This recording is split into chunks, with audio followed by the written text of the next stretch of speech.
is 6:30 and that means it is time for Let Me Talk. Hello and welcome to Let Me Talk. My name is Claudia St. J. I am your host, and Let Me Talk is my radio show all about being a queer teen in small towns because I'm a gender fluid lesbian.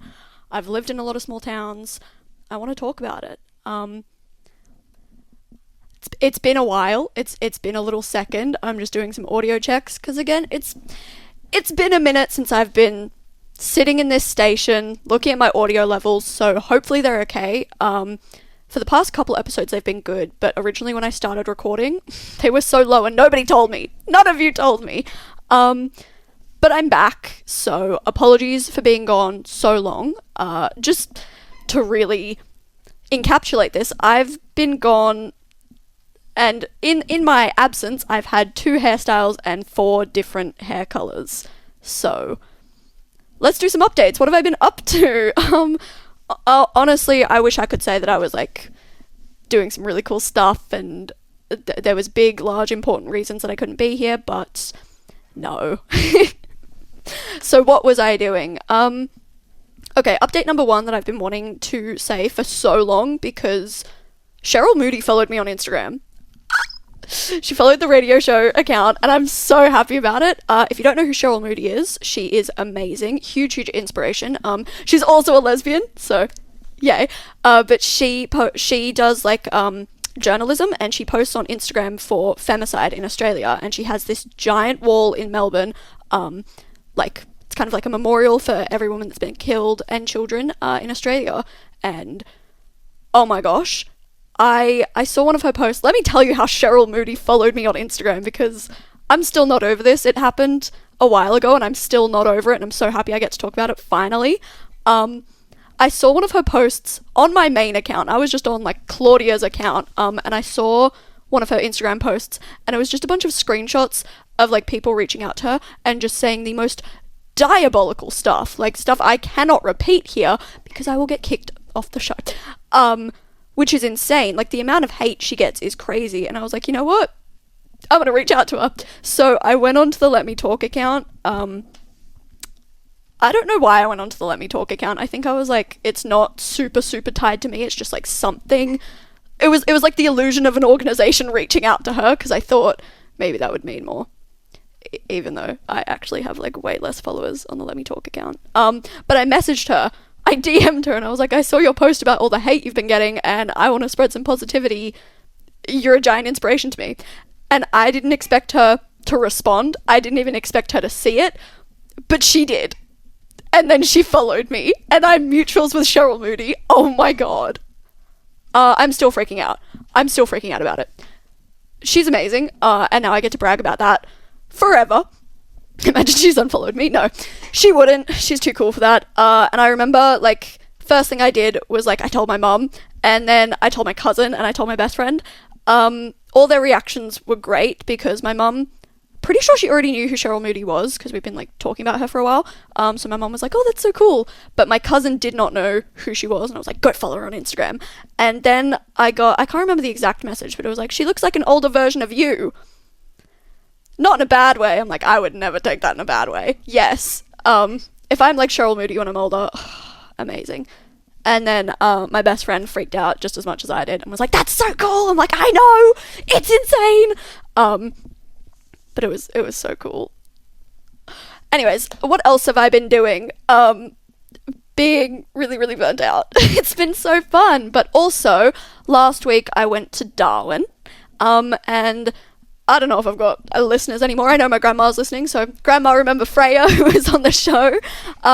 She went to Darwin, and I was like, I can get to Darwin, and we spent like 4.5 days together, and I felt really bad about like not updating, like, Let Me Talk at all, so I was like, you know what?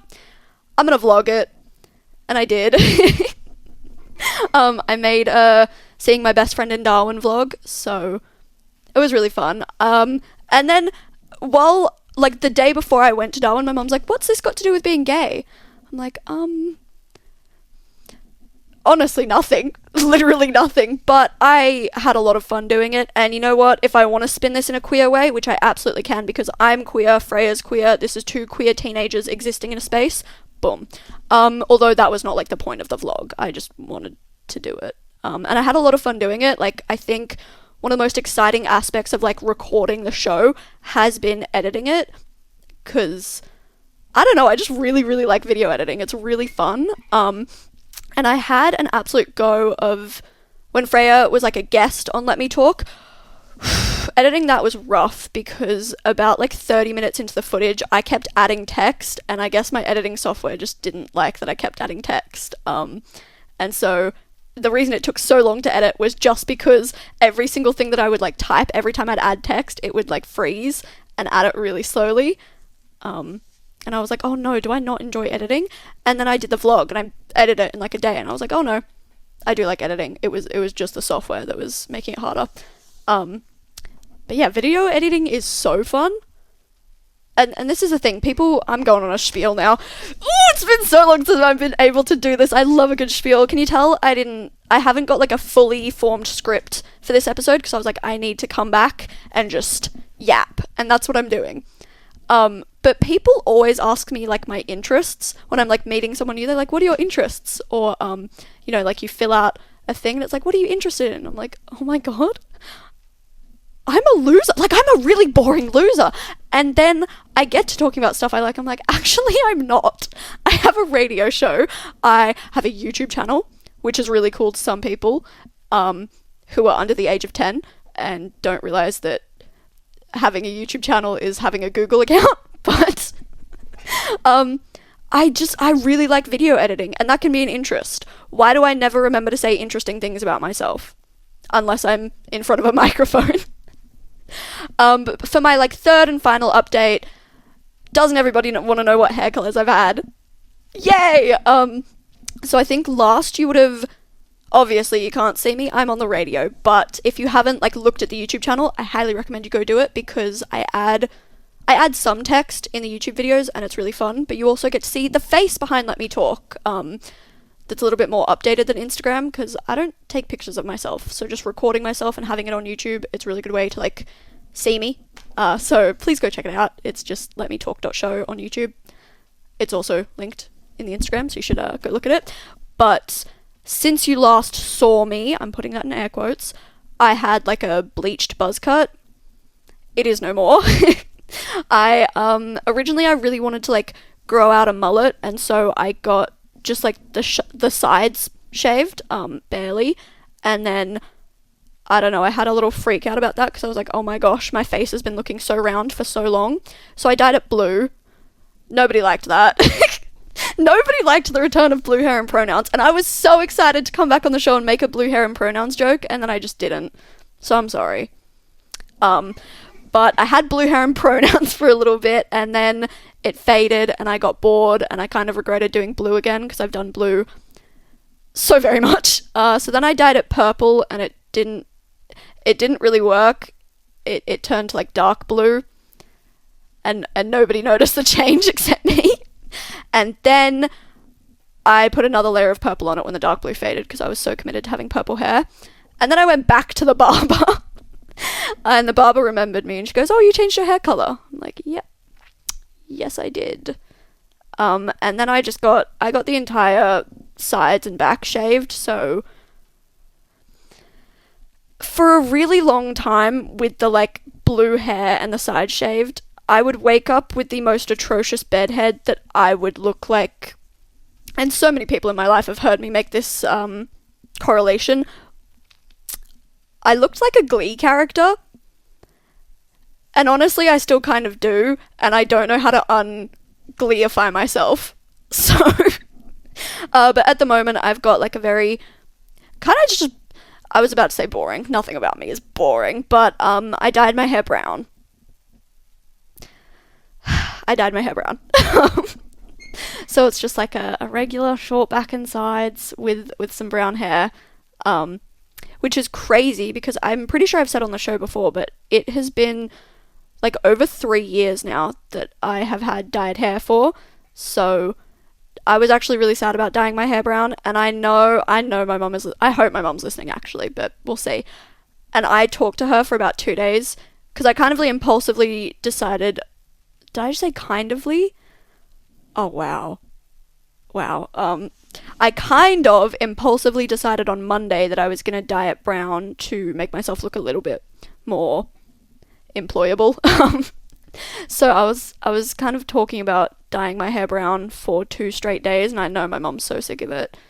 And she thinks the brown looks better. I have my opinions about it. It's also just very weird seeing myself with a natural hair color, because my goal was to like grow out the bluey purple Glee hair, and eventually bleach it again. But I kind of wanted like a quick solution to not looking like a circus clown, and my solution was, oh my god, brown box dye. Yeah. So now my hair's brown, and I understand that like not having blue hair doesn't mean I'm not queer. Totally get that, because my queerness isn't impacted by my appearance. But it's a really great way of self-expression, and I've talked about this before, like piercings, clothing, hair dye, hairstyle, like it's a really, really great way of self-expression, and fashion has always been, and kind of always will be, a reflection of self, and my reflection of self was my queerness. And don't get me wrong, I still look really gay, and I talked about presenting last episode. It's not changing. Still got short hair, still got a septum piercing, so it's like, it's just the absence of dyed hair, and I feel like I'm the only one impacted by this. No one else cares. No one else is impacted, but I am. So today's episode is actually going to be a little bit shorter, because I have had a set list just sitting on my phone for so long, because I couldn't play any music last episode, and I had made that set list before my collaboration with Freya. So I need to play all the music on this playlist so I can get to making a new one, because honestly, I'm looking at it again now, and there's like genuinely only one song that I regularly listen to on there anymore, and I was listening to like all of these when I made this set list, so that's cool.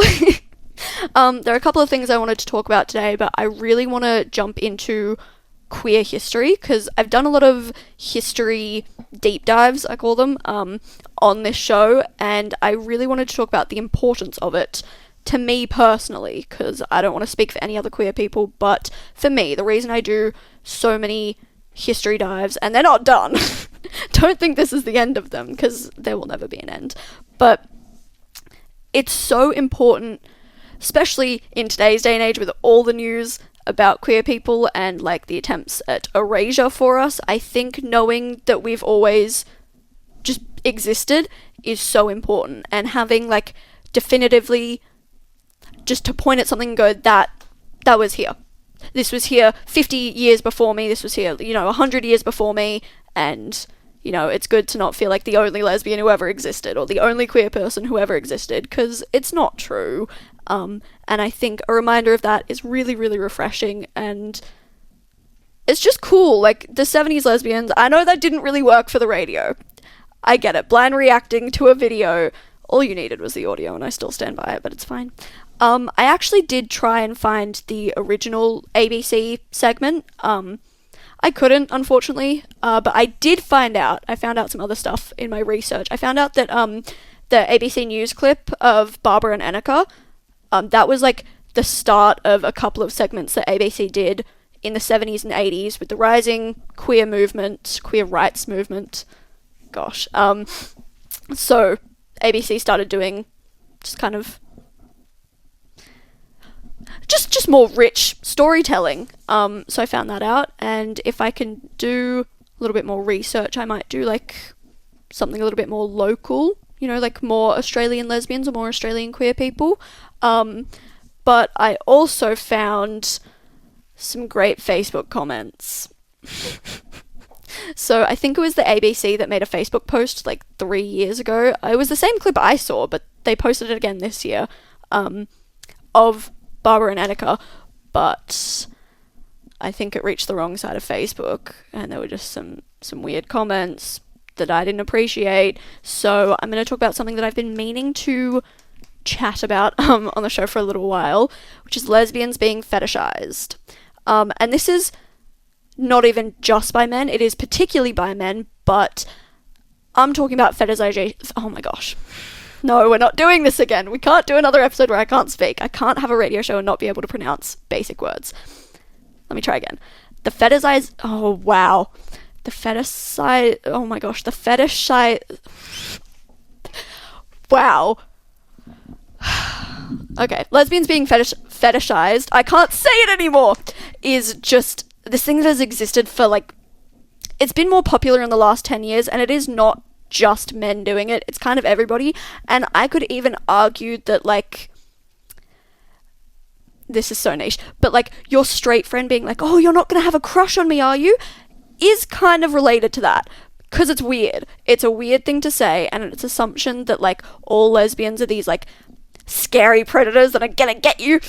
Sorry, I saw a lesbian tendencies opportunity and I didn't take it, but it's so annoying. It's so annoying. Because I feel like lesbians, we kind of have it hard enough. And I feel like we proved our worth in the 80s. So please don't think we're like these scary demons. And also, I can't get over these Facebook comments. They were so... I actually had to close my laptop. I read like 4 comments and that was it for me. Why? That's all I have to say. Why? Because why do you see a Facebook post and be like, oh my god, I know how I can make this atrocious? I hate Facebook. I deleted Facebook, it's awful. But we are just... Lesbians are constantly criticised and talked about, and it is so exhausting. Obviously, right now, lesbians are not the target for erasure. It is absolutely trans people, but I also don't think that being queer is the trauma Olympics. I think we can universally say that all queer people have it pretty hard, and then there are the niches of hardness, because why could anyone let anyone else exist when we can just be mean to minorities and make it that much harder? Yay! But I see things... I'm not repeating these Facebook comments because I don't want to relive that. I don't want to say it on the radio. It was bad. I don't like it, but I also see a lot of, like, especially online, because social media and online is just sometimes the depths of hell. I used to say, I feel like it was like 2 years ago, I saw a lot of, why are you gonna date a woman who looks like a man? And I don't know if I talked about this last episode with Freya or we were meaning to, but this sentence is probably gonna come back up, so pencil it away. But I also see, like, oh, why do you look like a man? It's so boring. It's so hateful and boring. I'm so bored of hatefulness. But I don't look like a man, apparently, because I got called Young Miss last week. Which was just really funny, because I didn't want to, like, laugh in the people's face. It was someone asking me for directions. They were like, oh, excuse me, Young Miss. And I was like, who are you talking to? That was really funny, though. Yeah, I'm a young miss, apparently. But lesbians... What? I'm trying to be as, like, calm and neutral about this, but it makes me really annoyed, and I'm also trying to be poised. And I can't be super poised about this topic, because still, like, today, we are judged and feared and called disgusting, and I think everybody knows I've had my fair share. I've had my fair share of homophobia, but I want to talk about a really specific instance that I'm so surprised I haven't mentioned before. I think I was focusing on, like, the really just super outright and violent homophobia, but I want to take us back to year 8. Already I'm having, like, a really bad year, but in year 8 I was in mainstream school. I can't believe I feel like I've gotten this across enough, but I only started doing online school in year 9. But up until year 9, I was in mainstream school. Mainstream school is why I do online school. But in year 8, I found this really niche friend group of just mostly queer people. Just none of them were in my year level, so I could only interact with them at lunchtimes and recess. And I was like, that's actually not enough human interaction for me. I need to make friends in my classes. So I would just, like, sit with them occasionally, and they were all really cool. I still talk to someone from that friend group on the regular. I post a little TikTok and they respond, "Oh my gosh, you're amazing," and it warms my heart. But we were like a really, really close friend group. All of us were just kind of super non-judgmental, just fun people. And there was a girl, we're going to call her Rose. Again, that's a fake name. I will never ever use real names unless I'm like talking about a friend or shouting someone out, or just if I'm going to be a little bit negative, it's a fake name. But there was this girl, Rose, and she was straight. That's right, we had straggots in the friend group. But no, she was like really nice. I talked to her on the bus. I remember having like I think the bus broke down at the interchange, and so we just had to sit on it, and it was really hot, and we spent like 20 minutes talking about The Office and wanting to find a romance like Jim and Pam. And she was just so lovely. And then one day I got like a text from the person who I still talk to on TikTok now. But they texted me, they were like, "Hey, has Rose reached out to you?" And I was like, "No, why?" And the person I talked to on TikTok, I forgot to give them a fake name, we're going to call them Crown, but Crown told me that Rose had messaged them and just said they didn't want to be friends anymore. And Crown was like, "That's really random. I feel like our friend group was super solid." And I went, "Oh, weird." And I didn't get any messages from Rose, so I didn't think about it. Till the next day, I don't think I sat with that friend group at school because I don't remember talking to them, and I didn't see Rose on the bus, so I was like, that's fine. I guess she fully just doesn't want to be friends. That's all good. Nothing I can do. And I forgot that I was like trying to be really social and like giving people my number instead of on like Snapchat and Instagram or whatever. So I got a text from Rose when I got home from school, and she was just like, "Hi, I didn't see you at school today." I'm like, "Yeah, you don't want to be friends with us anymore. What do you mean?" And so after I had like questioned her initial text, I was like, "Oh, I thought we were doing like no contact," and I was cool with it. She launched into a giant just paragraph after paragraph after paragraph about how disgusting and ungodly queer people are. And it was insane. Like, this was a girl I'd known for, I want to say, like 3 months. I'd had so many conversations with her. Like, we were friends. And then, genuinely, in the span of a day to me, she was switching up. And I wasn't even responding. I was like, I don't want to get into a debate about this. I don't want to have a fight with someone I thought was my friend. Like, I'm not really mourning our friendship because we weren't close, but we can just not talk. This doesn't have to be a whole event. But she made it such an event. She sent me, I wish I still had the text, because I remember this very vaguely, but I remember just 3 giant paragraphs, one after the other, about, she pointed out specifically me and specifically Crown, which don't know what we did to catch those strays, but that's fine. Just about how crazy we were and how she hopes we'll see the light of God, and we should join her and she'd be happy to teach us about scripture. And I was like, this is when I said, I don't want to like talk to you anymore. I'm not interested in scripture. I'm not interested in Christianity. You genuinely think I'm an evil sinner. Bye.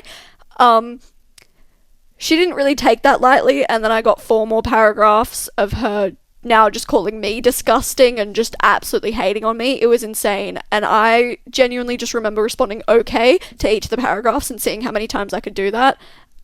She didn't stop. I got bored and blocked her. But it was just endless. Like, I don't know how... what shocked me was just she was so nice, and we had, like, genuine conversations. And it really confused me. I'm like, how can someone who knows me, has had like multiple conversations with me, like, we related. I'm gonna bring back the Jim and Pam conversation, because she knew I was gay, she knew I was a lesbian, and I was talking about wanting like the Jim and Pam level of love, and we had like genuinely a 20-minute discussion about how good their relationship is and how we want it for ourselves. And so she knew that about me, and could still turn around and see me as like this disgusting evil being, which is crazy.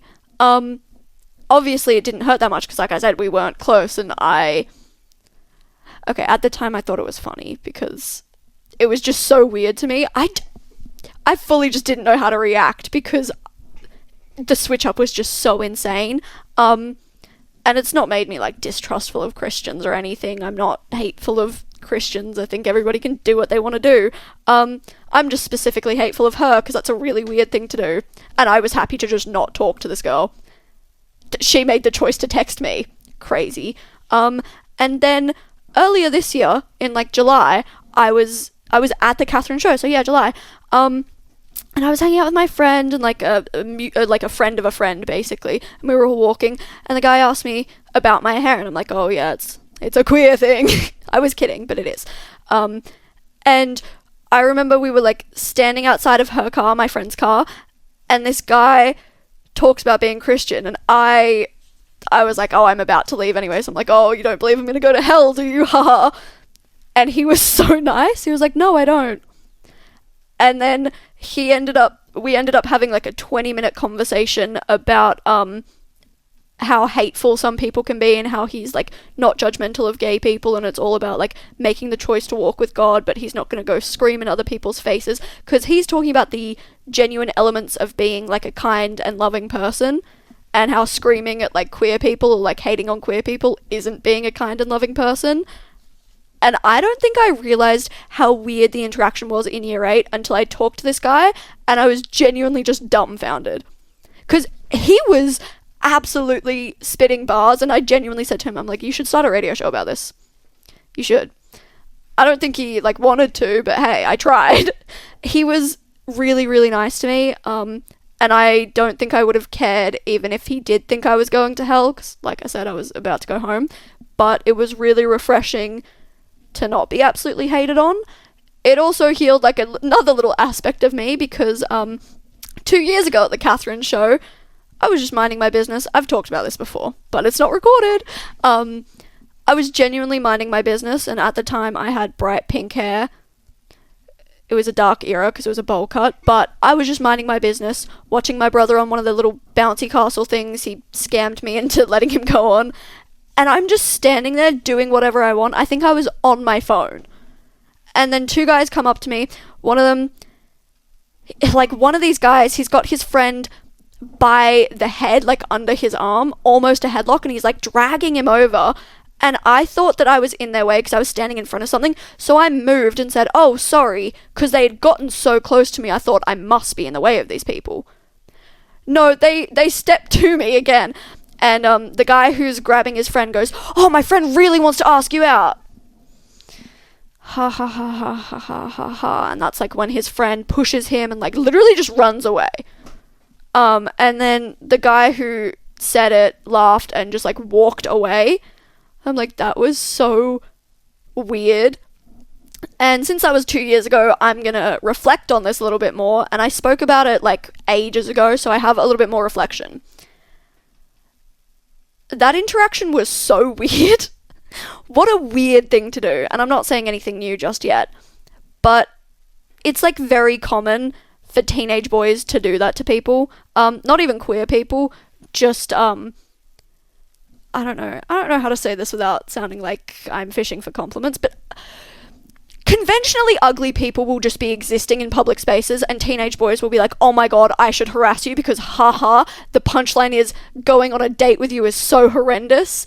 Like, joke's on you, I'm gay. What's the punchline about going on a date with a lesbian? I don't understand. But whatever, it's like a joke thing to do because teenage boys are Satan. Sometimes the Christian guy was a teenage boy who wasn't Satan, so, you know, some of them are good.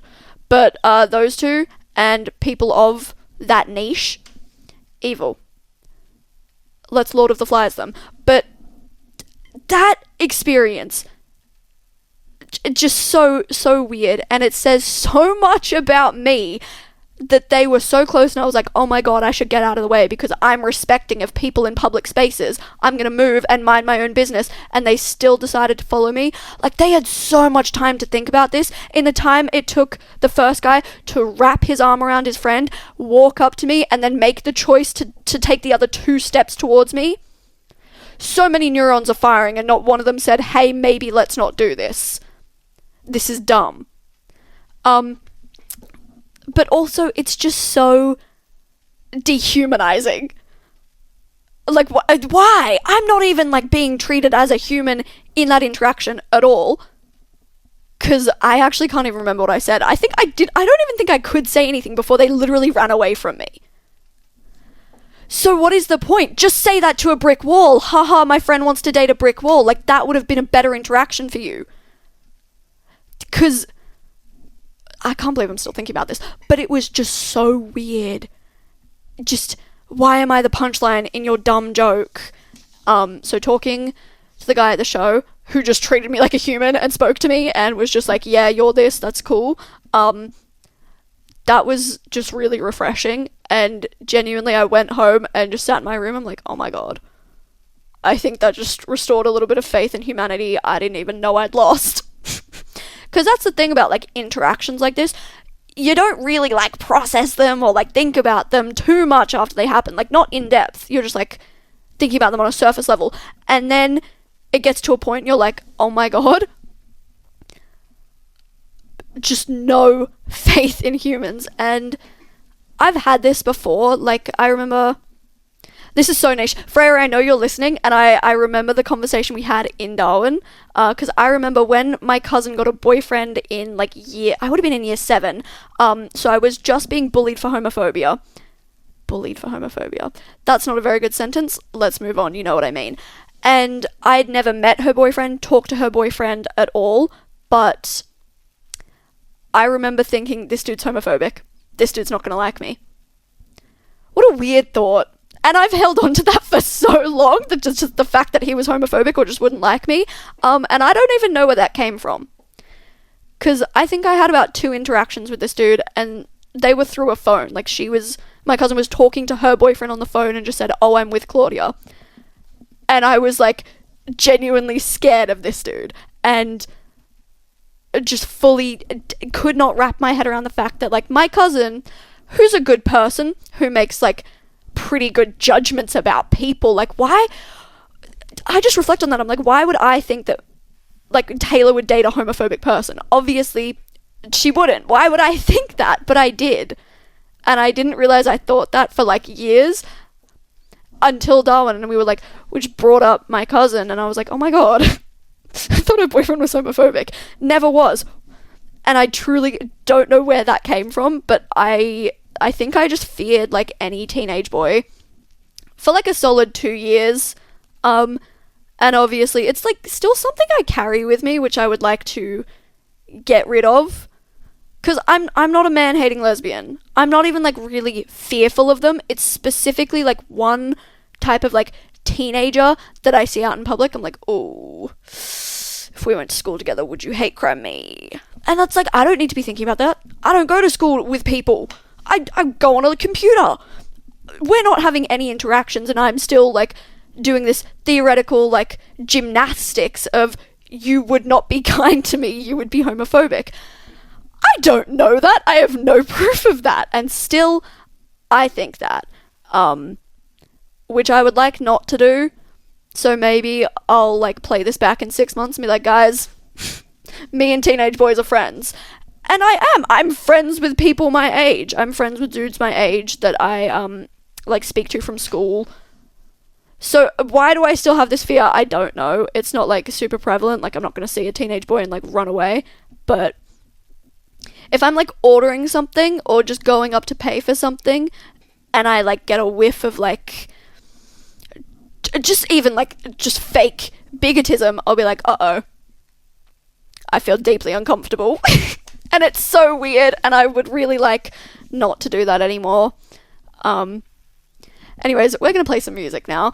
If this doesn't work, I will laugh so hard. Oh, also I lost my water bottle in Darwin. So usually I drink water during the music breaks, but I think my voice is just progressively going to get worse and worse. So I apologize. I realized that about 4 minutes before my show started. So I couldn't do anything about it, but here is... And do you remember I said this about 4 times last episode? Mrs. Magic by Strawberry Guy. But for real, genuinely this time. For this section of the episode, I'm going to talk about sensitive topics such as mental health and suicidal ideation. If someone you know or you are struggling, there is help. There are resources. Lifeline is available 24 hours. 13 Yarn is also available 24 hours. If these topics aren't something you want to listen to, that is totally fine. I'm going to give you a chance to turn off the radio or leave YouTube or however you're consuming this. Stop if you need to. But if you're still here, oh my gosh. I'm already messing up my words. Let me try again. September is Suicide Prevention Month. The theme this year is start a conversation, make a difference. And I haven't seen a lot of talk about this, so I'm going to talk about it because if you hadn't already guessed, it's a sensitive subject for me. I'm being lighthearted, but it genuinely is, because we are now past the 3-year anniversary of my attempt. So, I'm gonna talk about it. I'm gonna start a conversation, except it's just me talking at you. So, like I said, it is the 3-year anniversary of my suicide attempt. That was in August, and I was hoping to make an episode in August, and then I just didn't, and I found out that September is Suicide Prevention Month, so I'm like, this is a better time for it. But I want to talk specifically about queer people and suicide, because as of 2024, 1 in every 2 queer people have thought about suicide in their lifetime, and 26% of those people actually attempt suicide. And I'm a statistic. Okay, I gotta stop. It is serious, and I'm incredibly honored to sit here and be able to talk about it because I'm okay now, but I wasn't for a really long time, and for a really long time I couldn't talk about it.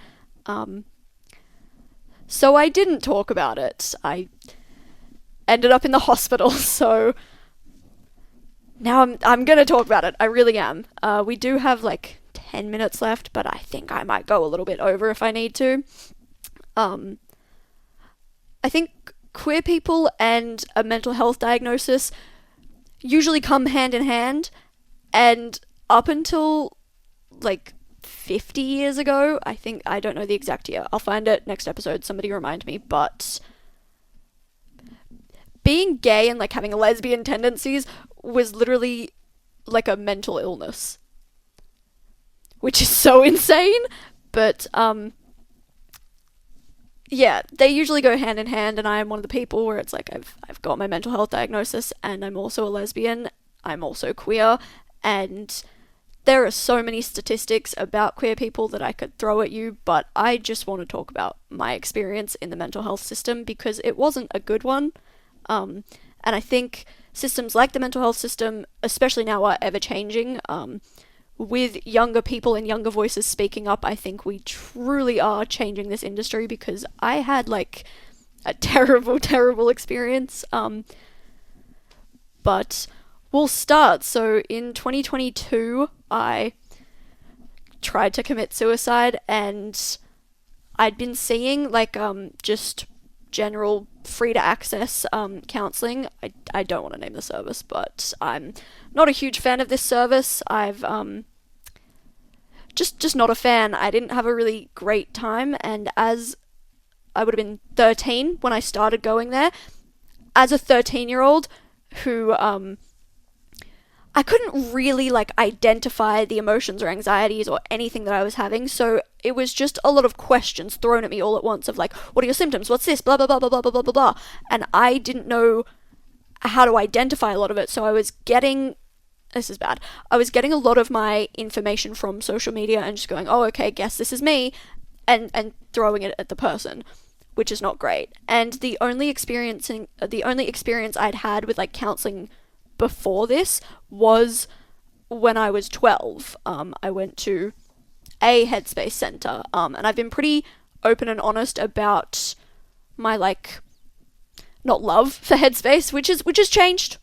Spoilers for the next 10 minutes of me talking. My opinion on headspace has changed, but the headspace I went to when I was 12, I kind of have nothing bad to say about it. Okay. Sorry, I'm trying to figure out how to word this, but when I was 12, I went to Headspace first, and I can't really be super, I can't really get into a conversation about the experience I had there because I was lying. Sorry to my grandma who's just finding this out. I was lying to the Headspace person, which I absolutely don't recommend, and I will say that I was 12 and 12-year-olds make mistakes. This is one of them that I made. I wasn't like lying about big stuff. It was just like I would identify something that would upset me, and then she'd give me tips on it, and I didn't really know how to be like, yeah, none of these work for me. So I would just be like, yes, I love the box breathing. Yes, I love this. Didn't try any of them, and then just didn't do anything. This is probably like the worst one that I said, because I originally started going to Headspace for my poor relationship with my father. And she was giving me, like, the person I was seeing was giving me a lot of strategies to, like, open up about everything and, like, really, like, openly, honestly communicate with my family. And, I just said that I did them, and then I didn't, so sorry about that. But I was getting bullied at the time, so there was, like, I kind of had an outlet for that, but again, it would be, like, I get strategies, I say that I did them, I didn't. So there was no real progress being made, and that was completely my fault. Don't do that. Just be honest in therapy, because then you'll actually have improvements, shockingly. So when I went to this next service, I was like, okay, I really don't want to lie, but I don't know how to, like, really advocate for myself or say, like, oh, these things don't work for me and I'm like this. So the main thing, I was 13, so I can just say this. 13-year-olds also don't make great choices, and all I really wanted from that experience at first was just, yeah, to be given a diagnosis and say, oh, okay, well, I act like this, I have a reason for this, I'm not just this, like, terrible human being, I have, like, anxiety. And I just got, like, a generalized anxiety diagnosis, and I was like, awesome, that's all I wanted. And then I was medicated, like, really quickly with a lot of heavy follow-up, but none of it was super genuine. It was just like, here's a diagnosis, here's a script, good luck. And then that service had a lot of turnover, so I was seeing, like, a different person pretty much every time I went. And so it was like re-explaining my story, re-explaining my, like, maybe I would have been 14, I've gotten the ages wrong. No, I would have been 13 turning 14 that year. I've gotten the age right. So I'm, like, trying to work through some of the, like, trauma that I have from year 7 and all of my bullying, but I can't really do that when the people I am speaking to are different every time, and I have to, like, re-give my story and retell my, like, family tree. It was very hard to do that. And again, I'm on medication at, like, 13 years old. And I'd been to another Headspace center just before going to this next place, and that was my, like, worst experience with Headspace, and it's why I don't like Headspace, or didn't like Headspace, I should say, because as I was explaining my family to this woman who we will call Carol, that's not her real name, I do remember her real name, yeah, I was, like, telling my family tree to Carol and, like, telling her that, I suffered some bullying and homophobia and, just bearing my soul, and she told me I have a really, like, unstable family. And I was like, oh, okay, I'm never telling this woman anything again. I don't think I really, like, lied to her, though. I just wouldn't tell her stuff. We only saw each other for a couple of weeks before she bounced me to the other service, and I'm like, you? Too extreme for me. So I went to the other service, and I'd seen, like, 3 people at this service when Carol called me and said, oh yeah, they told me you're on medication. Is this correct? And I was like, I don't know how to manage this. I'm 13. So it was just very, very overwhelming, and not a lot of just care or thought or follow-up. It was just a lot, and there was a lot going on in my life, which I'm, like, not gonna get into, but it ended badly, obviously, and it made me very, very distrustful of, like, free to access public services, which I shouldn't be. It's kind of like the being afraid of teenage boys thing, which I don't want to label it like this. I'm not, like, I don't fear teenage boys, but that's just the best way I can describe it right now. It's kind of like that, where I just have, like, a general or I want to say had, stress that this is past tense, just a general distrust of like these free to access services, because I was gonna feel like really judged or just not heard. And again, I really did not know how to advocate for myself. And even like following my attempt, I was held inpatient for a little while, and that was fun. It obviously wasn't. But the follow up of everything and like meeting with like my psychologist and psychiatrist at the time, while I'm like hanging out in a hospital bed and just going through everything, wasn't great.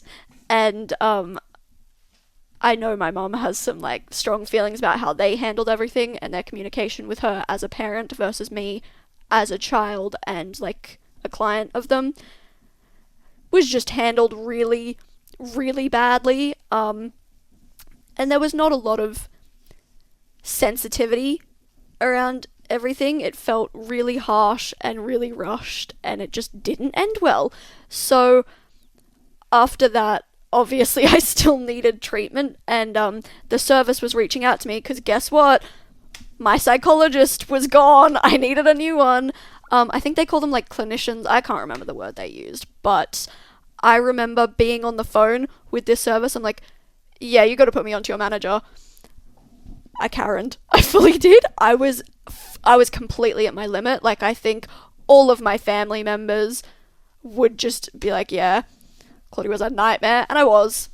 I totally was. I was really, really mentally ill, and just not making any progress, just straight up struggling. So I wasn't the best human being. And yeah, I remember getting the call and it's like, oh, well, we've got a couple of options and you're going to need a new appointment time and you're going to need this, this, and this. And I'm like, I've seen one person and now I'm out of the hospital and this is awful. So I asked to speak to their manager, and their manager introduces himself and he's like, we've spoken before, haven't we? I'm like, no! No, we haven't, Dave. Dave is a fake name. I'm really good at coming up with fake names on the fly. Why do I script these things? But Dave explains the whole process that I just heard from someone else, and I lost it at Dave. I got real, real mad, and I yelled at him.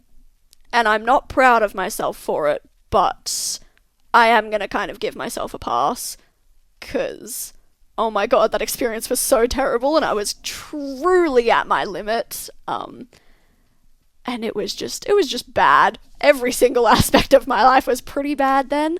And so it kind of felt really, really hopeless. And I basically just handed the reins to my mom. I was like, I'm not doing this. I'm not going back to that service. I'm not going back to Headspace. Headspace wouldn't even take me at that point because I was very, very severe. And Headspace handles mild to moderate mental health issues. So we just went private.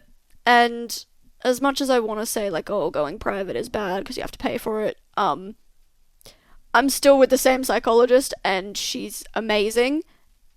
It was such a great change, and I also wanted to do it online because I don't like people. So it being online made it really, really accessible. I've been getting, like, regular therapy with the same person, so I don't have to keep telling my life story to, and it's been great. I wish I could say that, oh, private therapy is really hard, but no. I really advocate for it. If you are, like, unsatisfied with public services, sometimes you do just have to go private to get the care that you need. Do it. I specifically got someone who was, like, sensitive of LGBTQIA plus issues and had worked with LGBTQIA plus clients, and she's great. Love her. But that doesn't mean that all free services are bad, and I'm part of the Headspace Youth Advisory group. I feel like we all know this, the YAG. So I started doing that over a year ago now, and it's been so great, and it has truly been this thing to heal whatever was wrong with Headspace in the past with me. Going into the environment and seeing, like, the behind the scenes of Headspace and being able to give feedback, give advice, help out with stuff, it's been so amazing. I literally love everybody at Headspace. Catherine, I'm pretty sure Olive listens too, so Olive, if you're listening, thank you so much, you're amazing. It's been so great, like I actually have nothing bad to say about that, and if you are like a Headspace hater, join a YAG, it's awesome. And truly, I did, for the first like few times that I went, I was like, I am not a fan of Headspace, don't like this. And as a YAG member now, I get to be on like hiring boards, I get to be on an interview panel. It's great. I really feel super, super heard. I get to give my voice, give my opinion in a place that really, really listens to me and values youth. So maybe this will just turn into a giant ad for Headspace YAG, but seriously, it's been super amazing, and I'm really, really glad I did it, because I absolutely didn't want to at first. In the days of, like, fresh Claudia and fresh Catherine, I just wanted to avoid everyone and everything, and now it's like this social thing that I get to do every 2 weeks. It's awesome. It's actually been really good. So, healing from that whole experience has been definitely led by me, and I went private, and literally the people at Headspace Catherine know my psychologist, so I feel fine about it, and I'm obviously not happy with all my choices, like probably shouldn't have yelled at Dave over there, and I shouldn't have done a lot of things, but I'm here now, and I'm healed. I'm not like finished my healing journey, no one is, but I'm not an inpatient, so obviously I'm a little bit more healthy, and getting from like point A to point B has been this long, exhausting journey, and I'm glad I finally like get to talk about it. I think September was a really, really great time, but that's everything. That's pretty much everything I wanted to do. I do still have half a set list that's still on there, but that's fine. I want to give a really, really big thank you to everyone for listening to this episode. I know I've been gone a while. I will be back regularly with things to talk about, with updates for the Instagram. I tried to post my Instagram story, and the app crashed twice, and I was sick of dealing with it because I'd been trying to post my story for 45 minutes. But if I can, I will try and give more updates on there, because I'm really committed to being back. I have genuinely missed this microphone, missed this soundboard so much, and it has been absolutely lovely. So thank you so much, everybody. Have a good night.